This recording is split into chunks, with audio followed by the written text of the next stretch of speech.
सांगतात काय नारायणिक काय सांगा नारायणिकता सांगा तुम्ही कोणी काय काळजी करू नको नारायणीचा काय सांगायचा ना आता मी बरोबर सांगतो रे आणि तुमचा त्या काय आसा तर तुमका सगळ्यांका गावताना आणि मला वेळ झालो आता माझी नमस्कार करते तिका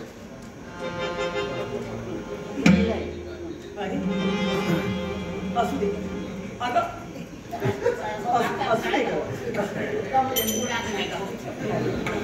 अगं तुझी परिस्थिती माझ्या लक्षात येते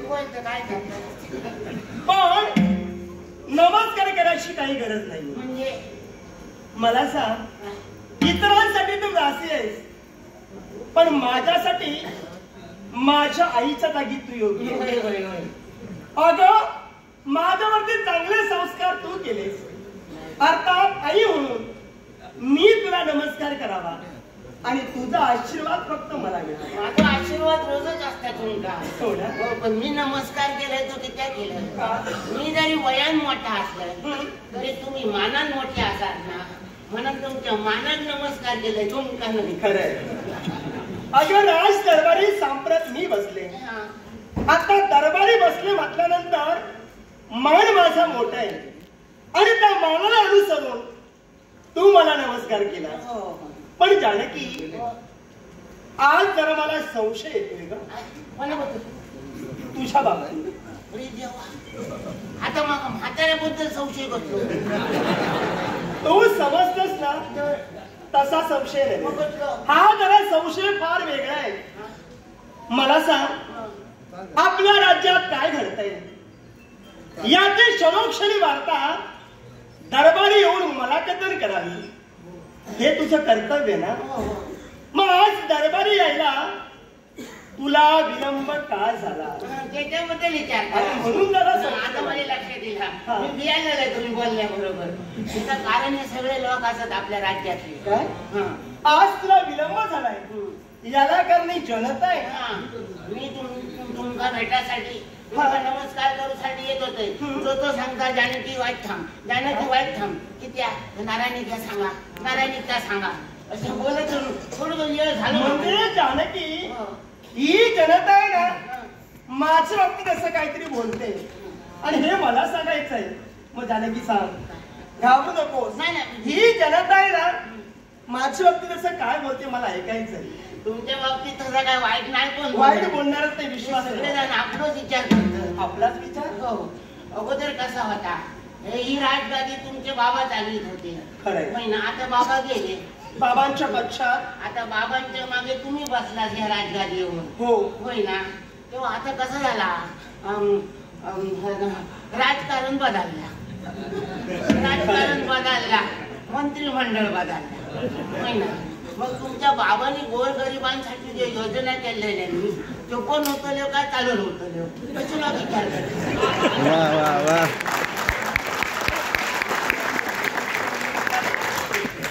शंका साऱ्यांची रास्त आहे अगं बाबांच्या पश्चात राजगादीवर मी बसले आता तुझ्या मते राजकारण फार बदललंय माझ्या मते नाही सगळ्यांच्या सर्वांच्या मते राजकारण फार बदललंय हल्लीच मंत्रिमंडळ सुद्धा बदललं आता बाबांच्या पश्चात बाबा ज्यावेळी राजगादीवर होते अनेक योजना या जनतेसाठी माझ्या बाबांनी लागू केल्या पुरुषांसाठी बऱ्याच योजना होत्याच पण या साऱ्या स्त्रियांसाठी अनेक योजना माझ्या बाबांनी राबविल्या कारण या लाख स्त्रिया आहेत ना माझ्या बाबांना आपल्या भगिनीप्रमाणे आणि प्रत्येक भगिनीची इच्छा पूर्ण करणं हे माझ्या बाबांचं कर्तव्य होतं आणि म्हणूनच या भगिनीसाठी अनेक योजना माझ्या बाबांनी राबविल्या पण ज्या योजना माझ्या बाबांनी चालू ठेवल्या आहेत ना त्या योजना मी सुद्धा तशाच चालू ठेवी पण जानकी आता यावर काही अटी आहे आणि जी भगिनी जी स्त्री या अटीची पूर्तता करेल तिलाच त्या योजनेचा लाभ घेता येईल सगळ्यांना सांगलंय आता काय तुमचा आसनाचा चालू राहताला पण काहीतरी डळे भाषा फुटली अगं याला कारण आहे कष्ट केल्याशिवाय या विश्वास सहजासहजी कुणाला काही मिळत नाही बाबांका नाही सांभाळलं पण तुमका सांभाळलं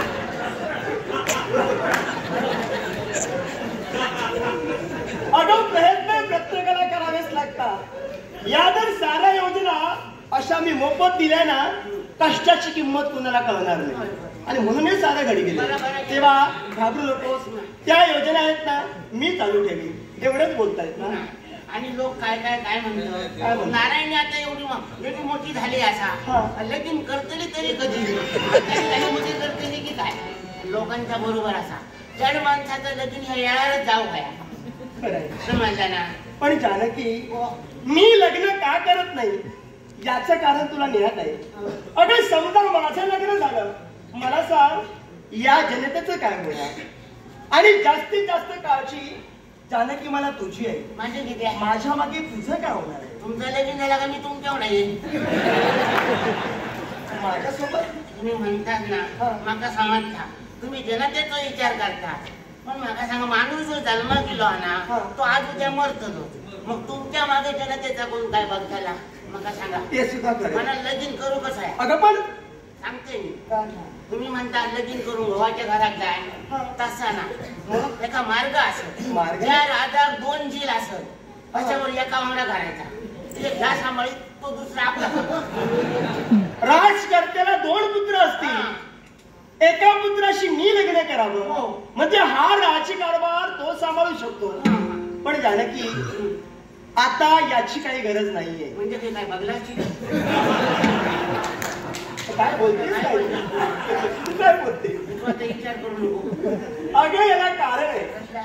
आता लग्नाचा विषय परत परत काढायची काही गरज नाही. आणि कारण कोणतं, अगं मला स्वप्नभास झालाय. काय? आणि तो स्वप्नभास कोणता, एक महाभयंकर संकट माझ्यावरती येईल आणि त्या संकटातून जो वीर पुरुष माझी मुक्तता करेल तोच माझ्या जीवनाचा भावी जोडीदार होईल. तेव्हा आता लग्नाची चिंता मिटली ग. नारायणी काय तर तुमका सपन पडला, दोपारचा पडला काय फट पडता.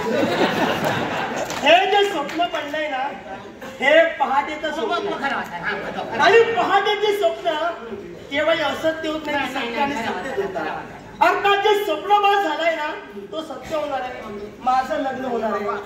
जेव्हा बाबा तुझ्या पाया पडते पदर पसरते, या पोरावर मोठासा संकट एकदा येऊन दे. माझा चांगला विचार करतेस की बाई, पण ते धावणे करू मग लगीन जाताला ना म्हणा. हा म्हणजे लग्नासाठी एवढंच बोलतायत ना. काय झालं आता पर्यंत तुमचा मी सांगलंय ना. रडतेस कशाला, कारण विपरीत काही घडतंय माझ्या साम्राज्यात. काय झालं आता पर्यंत तुमचा मी बोललंय ना. आपल्या राज्यात ना रानात एक वारुळ असा पेड, हा त्या वारुळातून ना ओम नमः शिवाय ओम नमः शिवाय असं आवाज येत राहता. आणि त्या बघूसाठी आपल्या राज्यातले बरे तीर गेले, पण कोण पाठीत नाही लोक. अरण्यात एक भलं मोठं वारुळ आहे. हो. आणि त्या वारुळातून ओम नमः शिवाय असा मंत्र उच्चार ऐकू येतोय. पण जानकी मला सांग याला साधारण किती दिवस झाले. दिवस नाही किती वर्ष झाली. अगं पण एवढी वर्ष झाली याची कल्पना मला नाही. माझ्यापासून तू काल लपवून ठेवलास. अगं एवढी मोठी वार्ता माझ्यापासून काल लपविलीस तू. कारण माझं याला कारण तुझा नवरा आहे. मी पतिव्रता ना. गोवाचा ऐकावत होया. माझ्या भावान माका सांगले माझा काय घडता तर तू नारायणीक सांगा नको, कारण गेलेलो पुन्हा पाठवलो नाही तिच्यावर काहीतरी संकट येईल. मी जाते म्हणून सांगा आपण गेले अजून पर्यंत दिलेच नाही. याला कारण तुझा नवरा आहे. अगं खरी पतिव्रता तू आहे. ज्याप्रमाणे नवरा सांगेल त्याप्रमाणे जीवनात वर्तन तू ठेवतेस. नवऱ्याने तुला सांगितलं ही वार्ता मला कथन करू नकोस. आणि हे संकट दूर करण्यासाठी नवरा स्वतः अरण्याच्या दिशेने गेला. नवरा आला की नाही. आज ती उद्या येते म्हणून वाट बघते, पण अजून कधी येत नाही. नवरा परत आला नाही. जानकी संशय आता वाढू लागला तुझ्या नवऱ्याबद्दल. अगं एवढी वर्ष नवरा मागे आला नाही. नक्कीच तुझ्या काहीतरी नवऱ्याचं बरं वेळ घडलं असेल. अगं तुझ्या सौभाग्यात रवी मावला असेल. नवऱ्याची वाट बघू नकोस. नवरा तुझा परत येणे नाही. अगं एवढी वर्ष आला नाही तो आता येणार आहे. एक काम कर, नवऱ्याची वाट बघू नकोस. तुझ्या देहावरती हे सौभाग्य अलंकार आहेत ना? हो. मग हे सौभाग्य अलंकार आत्ताच्या आता उतरवून ठेव. ही जनता असेल तुला. काय बोला नको. मग बऱ्याच लोकांनी सांगले पण मी सांगत ठेवते तुमका. तुम्ही सांगता सगळेजण म्हणाल या उतरून ठेवीन मी, नाही म्हणत नाही, पण उचलेल माझं बोललो म्हणजे काय करू. अगं बरं एवढी वर्ष आली तू असं येणार आहे? नवरा तुझा परत येणे नाही. मी कोण जाईल? नवरात्र काहीतरी बरोबर घडलंय तिथं. मी पतिव्रता असे समजलं ना. ह्या रागा गळ्या गळ्यात तरच ती पतिव्रता. याचं महत्व तुमच्या गळ्यात आहे. तुमच्या गळ्यात मंगळसूत्र नाही. ह्या गळ्यात नसत तर 4 लोकात गेला तर कोण घोटी पण भरूचा नाही. समजलं? ह्या गळ्यात नसत 4 लोकात गेला तर कोण फुल सुद्धा नाही माणूचा. समजलं ना? ह्या गळ्यात नसत तो कोण हळदी कुंकू सुद्धा बोलू शकतो. म्हणजे खरी स्वार्थी आणि स्वार्थीने खरी पतिव्रता म्हणून या राग. आता पण नवऱ्याची वाट बघतेस तू. नवरा येणार नाही हे माहीत असून देखील वाट बघतेस. एवढा विश्वास तुझा नवऱ्यावरती आहे. असा काय तुमका जसा फटफटी सपान पडला ना, माझ्या भावान माका जाताना सांगले ना. मी विचारले तुम्ही जातात 12 वाट झाला तर मला समजता कसा काय. मग काय माझ्या भावाने माका सांगा मी फाटपटी येऊन तुझ्या स्वप्नात सांगन तसा काय झाला तो. स्वप्नात सांगाक नाही मग कसा उत्तर झालंय मी. म्हणजे नवरा तुला जाताना सांगून गेलाय. हा अरण्यात तरी काही बरोबर घडलं असेल. नवरा तुझ्या स्वप्नात येईल आणि जे काही घडलंय ते स्वप्नात तुला कथन करेल. मग जानकी मला सांग, अगं एवढी वर्ष झाली एकदा तुला स्वप्न पडलं नाही? पडद्याला कसा मी फाटपट पाहिजे निघत होतो. अगं पण झोपत का नाहीस तू? काहीतरी सांगले ते उतरून ठेवू नको. अगं पण चांगलं आहे ना, काय घडलंय ते कळेल ना. याचा रक्षण करणं माझा काम आहे. म्हणजे भावाचं तुम्ही काही बोला नको. मी ठरवून ठेवलेला बोललो तरी पतिव्रता, नाही गेलो तरी पतिव्रता. म्हणजे तुझा विश्वास आहे. विश्वास आहे. एक निर्णय दिवस नवरा परत माघारी येणार आहे. मग हा जर विश्वास तुझा असेल, नारायणीचा शब्द तुला आहे, नवरा जर तुझा जिवंत असेल, असं हो असेल तर तुझ्या नवऱ्याला सुखरूप माघारी आणणं राजकन्या म्हणून माझं कर्तव्य आहे. जिवंत असेल तर आहेत ना? मग मला सांग, अरण्यात वाळू कुठे आहे? दाखवू शकतेस तू मला? मी लांब हो ना? मग चल लवकरात लवकर अरण्यापर्यंत आपली पावलं पडू दे.